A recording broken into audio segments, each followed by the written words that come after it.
வணக்கம் நண்பர்களே. மாயா சின்ன சீரியல் செம பரபரப்பாக போயிட்டு இருக்குன்னே சொல்லலாங்க. பரபரப்பான கட்டத்தில் நம்ம ரகுராம் வந்து கோட்டு சூட்டில் பிரம்மாண்டமாக பிறந்த நாள் கொண்டாட்டம் கொண்டாடிட்டு இருக்காங்க. ஆனால் அதை கெடுக்கிறதுக்காக புவனேஸ்வரி எருக்கம்பூவை தூக்கிட்டு வராங்க. ஒரு கட்டத்தில் அதை பிடுங்கி எரியிறாங்க நம்ம சிவா. அதே நேரத்தில் சிவா வந்து என்ன எதுக்காக இப்போ இங்கே வந்த உன்னை யார் இங்கே கூப்பிட்டா அப்படின்னு வந்து கேட்க நேரம் அதுக்கு நான் வந்து பொக்கையை தூக்கிட்டு வரல, பூ வந்து எருக்கம்பூவை தூக்கிட்டு வந்து உன் பிறந்த நாள் இதுதான் லாஸ்ட் பிறந்த நாள் அப்படின்னு வந்து வார்ன் பண்ணிட்டு போவதான் வந்தேன்.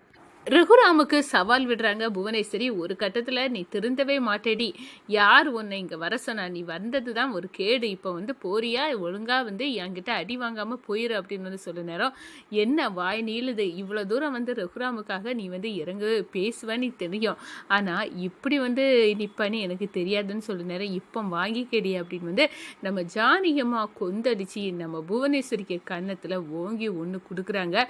வீட்டை விட்டு போடி வெளியே அப்படின்னு வந்து விரட்டி தள்ளுறாங்கங்க. அடியை வாங்கிக்கிட்டு ஓடுறாங்க நம்ம புவனேஸ்வரி. அதை பற்றி தான் இந்த வீடியோக்குள்ளே பார்க்க போகிறோம். அதுக்கு முன்னாடி சேனலுக்கு லைக் அண்ட் சப்ஸ்கிரைப் பண்ணுங்கள் ஃப்ரெண்ட்ஸ். பக்கத்தில் இருக்க பெல்லைக்கானையும் கிளிக் பண்ணுங்கள். அப்போ தான் நான் போடுற ஒவ்வொரு வீடியோவும் நோட்டிஃபிகேஷனாக உங்களுக்கு கிடைக்கும். வாங்க ஃப்ரெண்ட்ஸ் வீடியோக்குள்ளே போகலாம். ஃபஸ்ட்டு எடுத்த உடனே பார்த்தோன்னா ஒரு செம்ம அதிரடியான பரபரப்பு கட்டம்தான். நம்ம பிறந்தநாள் கொண்டாட்டத்தில் கோட்டு சூட்டோட பிறந்தநாள் வந்து கொண்டாடுறதுக்கு நம்ம ரகுராம் வந்து வந்துட்டாங்க. இந்த கோட்டு உங்களுக்கு பொருத்தமாக இருக்குது அப்படின்னு வந்து அந்த இடத்துல நம்ம சிவா சொல்கிறான். அன்னை வந்து இப்போ தான் நீ இதை பார்க்கறதுக்கு வந்து அப்படியே பிரம்மாண்டமாக இருக்கிற, இதுதான் உனக்கு ஏற்ற ட்ரெஸ்ஸுனே அப்படின்னு வந்து அந்த இடத்துல சொல்கிறாங்க சிவா. அதே நேரத்தில் மொத்த குடும்பமும் வந்து சந்தோஷமாக வந்து கொண்டாடுது. இதை வந்து சீர்கெடுக்கணும் அப்படின்னு வந்து பார்வதி கிட்ட வந்து கேட்டு விஷயத்தை தெரிஞ்சு இன்னைக்கு பிறந்தநாளை கொண்டாடுற உனக்கு நான் வந்து ஆப்பு வைக்கண்டா அப்படின்னு வந்து கலையிறங்குறாங்க. நம்ம தனா வந்து அவங்க அப்பாவுக்கு கொடுக்கறதுக்காக வெளியில் ஒரு காப்பும் அவங்க அம்மாவுக்கு கொலுசையும் தூக்கி கொடுக்குறாங்க. அந்த காப்பை வந்து நம்ம ரகுராம் கிட்ட ஜானகி வந்து கொடுக்குறாங்க. இந்த பாருங்கள், இது உங்கள் பொண்ணு உங்கள் பிறந்த நாளுக்காக வந்து தந்து விட்டது அப்படின்னு வந்து சொல்ல நேரம் ஒரு கட்டத்தில் நம்ம ரகுராம் வந்து தனாவின் பரிசை ஏற்றுக்கிட்டாங்க. அதே நேரத்தில் கொஞ்ச நேரத்தில் திடுதுப்புனி வந்து காரில் வந்து இறங்கி நிற்கிறாங்க புவனேஸ்வரி. இவ எதுக்காக வந்தா, இவளை யார் தான் இங்கே கூட்டா, எதுக்காக வந்தா, எல்லாம் சீர்கொலைக்க தான் வருது அப்படின்னு வந்து கொந்தளிக்கிச்சுக்கிட்டு நம்ம சிவா, ஏண்டி உன்னை யாரடி இங்கே கூட்டா, நீ வரது தான் குறைச்சலா, எதுக்காக இப்போ வந்தா, இங்கே இருந்து போயிரு ஒழுங்காக அப்படின்னு வந்து அந்த இடத்துல வெளுத்தெடுக்க நேரம் என்னை யாரும் கூட்டு வரல, நானாட்டு தான் வந்தேன், எல்லாம் வார்ன் பண்ணதுக்கு தான் வந்தேன், அநேகமாக இதுதான் உன் அண்ணனோட லாஸ்ட்டு பிறந்த நாளாக இருக்கும் அப்படின்னு வந்து சொல்ல நேரம் எங்கள் அண்ணனுக்கு லாஸ்ட்டு பிறந்த நாள்னு எப்படி சொல்லுவடி அப்படின்னு வந்து அந்த இடத்துல வந்து கொந்தளிக்கிறாங்க. ஒரு கட்டத்தில் அவள் கையில் இருக்க பொக்கையை தூக்கி வந்து தூர போடுறாங்க. நான் உனக்கு வந்து சந்தோஷமாக வந்து ரோஸ் பொக்கையை கொண்டு வரல, இது எருக்கம்பூ பொக்கே தான் கொண்டு வந்திருக்கேன், எல்லாமே உனக்கு வந்து இதுதான் லாஸ்ட்டு நீ சொல்லுதுக்கு அப்படின்னு வந்து சொல்ல நேரம் யார் இவளை வீட்டில் விட்டது, இவ எதுக்காக இப்போ இங்கே வந்து இந்த வேலையை சொல்ல, என் கணவரை இப்படி சொன்னவளை விடக்கூடாது அப்படின்னு வந்து ஜானகியமாக வந்து கொந்தளிச்சு அப்படியே வந்து புவனேஸ்வரி கண்ணத்தில் பலார்னி ஒன்று வைக்கிறாங்க. ஒரு கட்டத்தில் வீட்டை விட்டு போடி இங்கேருந்து அப்படின்னு வந்து நீ இப்போ என்ன அடித்தால எல்லாத்துக்கும் முன்னாடி அதுக்கு உனக்கு நான் பழி வாங்குவேன் அப்படின்னு வந்து சொன்னேன். பழி வாங்க நேரம் பாருடி, போடி, இப்போ என் புருஷனை வந்து இது லாஸ்ட்டு பிறந்த நாள் நீ சொல்லதுக்கு உனக்கு எவ்வளோ தைரியம் இருக்கணும் அப்படின்னு வந்து அந்த இடத்துல விரட்டி விடுறாங்க புவனேஸ்வரியா. அடி வாங்குற சூட்டோட அப்படியே வந்து கோபத்தோட கொந்தளிச்சு நம்ம புவனேஸ்வரி வந்து ஓடுறாங்க. இந்த சைடு பார்த்தோன்னா அவள் கிடக்குறானே, நம்ம பிறந்த நாளை வந்து நல்லாவே வந்து ஜாம்னி கொண்டாடுவோம் அப்படின்னு வந்து அந்த இடத்துல பிறந்த நாள் வந்து நல்லா வந்து கொண்டாடி வந்து முடியுது. அதே நேரத்தில் பார்த்தோன்னா அந்த மாயா சீனு வந்து கடைக்கு வந்து கோட்டு 5000 கோட்டு ஆடுற சீர்குலைச்சி இந்த மாயாவுக்கு வந்து வேட்டு வைக்கணும். இதனால ரகுராம் தான் இந்த ஆர்டரை வந்து அந்த காலேஜில் உள்ளதை மாயாவுக்கு எடுத்து கொடுத்தது.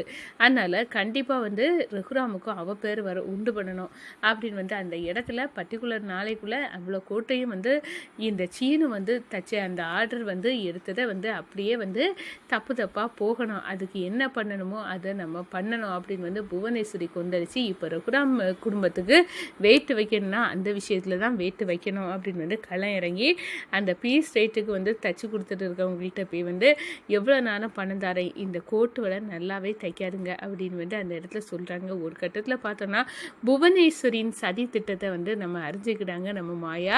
இப்படி வந்து நான் துணி தைச்சவங்கள்ட்ட வந்து இதை வந்து தாறுமாறாக தைக்க இந்த புவனேஸ்வரி வந்து களம் இறங்கி ரூபாய் இறக்கியிருக்கா அப்படின்னு வந்து தெரிஞ்சு அவங்கக்கிட்ட இந்த ஆர்டருக்கு பிறகு உங்களுக்கு ஏகப்பட்ட ஆர்டர் வரும், நீங்கள் இதே நம்பி வந்து தொழிலில் ஈடுபடலாம், அதனால் அந்த புவனேஸ்வரி சொல்லுறதை கேட்காதுங்க.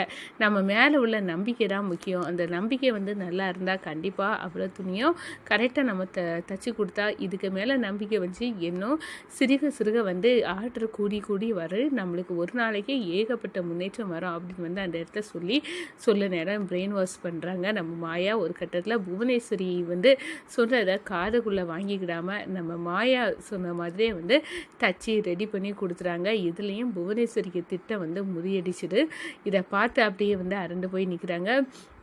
அதே நேரத்தில் பார்த்தோன்னா நம்ம கதிர் வந்து செய்துட்டு இருக்க அந்த இது கால் டாக்ஸி கணங்க டூ வீலரை வந்து வச்சு டூ வீலர் கால் டாக்ஸி அதை வச்சு பார்க்குறாங்க. அதை பார்த்துக்கிட்டு கொந்தளிக்கிறாங்க நம்ம ரகுராம். என்ன தொழில் செய்கிறான், நான் வந்து அந்த மில்லுக்கு வந்து வேலை பார்ப்பான் அப்படின்னு வந்து சொன்னால் இவன் வந்து என் பொண்ணை வச்சு காலம் ஒட்டது மாதிரியே இருக்குது, லேடிஸையும் டூ வீலரில் ஏற்றி வச்சு கொண்டு இறக்குறான், இவன் எல்லாம் திருந்தவே மாட்டானா, எதுக்காக இப்படி இருக்கா, இவரை நம்பி என் பொண்ணு வேற இருக்கால அப்படின்னு வந்து அந்த இடத்துல அரண்டு போகிறாங்க. ஒரு கட்டத்தில் பார்த்தோன்னா நம்ம டூ வீலர் கால் டாக்ஸியில் ஏறிட்டு இருக்க நம்ம கதிர் வந்து செய்துட்டு இருக்க வேலையை பற்றி நம்ம ஜானகி அம்மாட்ட வந்து மனம் திறந்து பேசுகிறாங்க. இந்த பாரு, உன்னோட மாப்பிள்ளை அதான் அந்த தனாவோட புருஷையும் இப்போ வந்து டூ வீலரில் ஒவ்வொரு லேடிஸையும் ஏற்றிட்டு போகக்கூடிய தொழிலை வந்து பார்த்துட்டு இருக்கான்.